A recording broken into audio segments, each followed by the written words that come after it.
శ్రీకాకుళం జిల్లాలో అంగన్వాడీ కార్యకర్తలు కదం తొక్కారు. తమ డిమాండ్ల పరిష్కారం కోసం భారీ ఎత్తున కలెక్టరేట్ను ముట్టడించారు. కలెక్టరేట్ గేటు ముందు బైఠాయించి నిరసన వ్యక్తం చేశారు.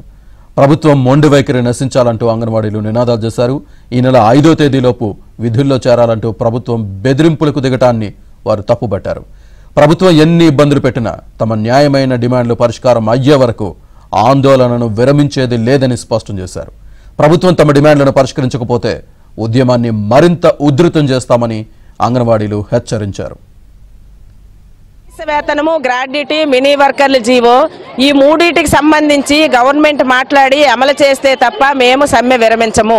మీరు ఎన్ని ప్రలోభాలు చేసినా, ఎన్ని షోకేజ్ నోటీసులు ఇచ్చినా, ఎంతమంది బెదిరించినా, ఎంతమంది ఏం చేసినా కూడా ఈరోజు మేము సమ్మె విరమించమని చెప్పేసి మేము ఈ సందర్భంగా తెలియజేస్తున్నాము.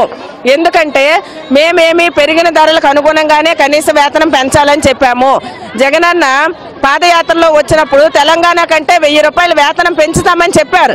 మేము అదే ఈరోజు అడుగుతున్నాం. మేమేమి గొంతమ్మ కోరికలు ఏమీ కోరలేదు. అంగన్వాడీలకు కనీస వేతనం 26,000 ఇవ్వాలి. సుప్రీంకోర్టు తీర్పు ప్రకారం గ్రాడ్యుటీ అమలు చేయాలి. అలాగే మినీ సెంటర్లు మెయిన్ సెంటర్లుగా మార్చాలి. వాళ్ళకి పెన్షన్ సౌకర్యం కల్పించాలి అని చెప్పేసి ఈరోజు అంగన్వాడీలు న్యాయమైన డిమాండ్ల పరిష్కారం చేయకుండా ఈరోజు రాష్ట్ర ప్రభుత్వం అనేక దఫాలుగా చర్చలకు పిలిచింది. ఆ చర్చల్లో మేము సమస్యల పరిష్కారం చేశామని చెప్పేసి ఈరోజు ప్రభుత్వం అబద్ధం ప్రచారం చేస్తూ ఉంది. మేము సిఐటిగా అడుగుతా ఉన్నాం, ఏంటి ఈరోజు వాళ్ళకి పరిష్కారం చేశారు? ఈరోజు వాళ్ళకి సంక్షేమ పథకాలు ఇస్తున్నారా? ఈరోజు వాళ్ళకి పెన్షన్ సౌకర్యం ఇస్తున్నారా? ఈరోజు వాళ్ళకి బీమా సౌకర్యం ఇస్తున్నారా అని చెప్పేసి మేము ఈరోజు రాష్ట్ర ప్రభుత్వాన్ని అడుగుతా ఉన్నాం.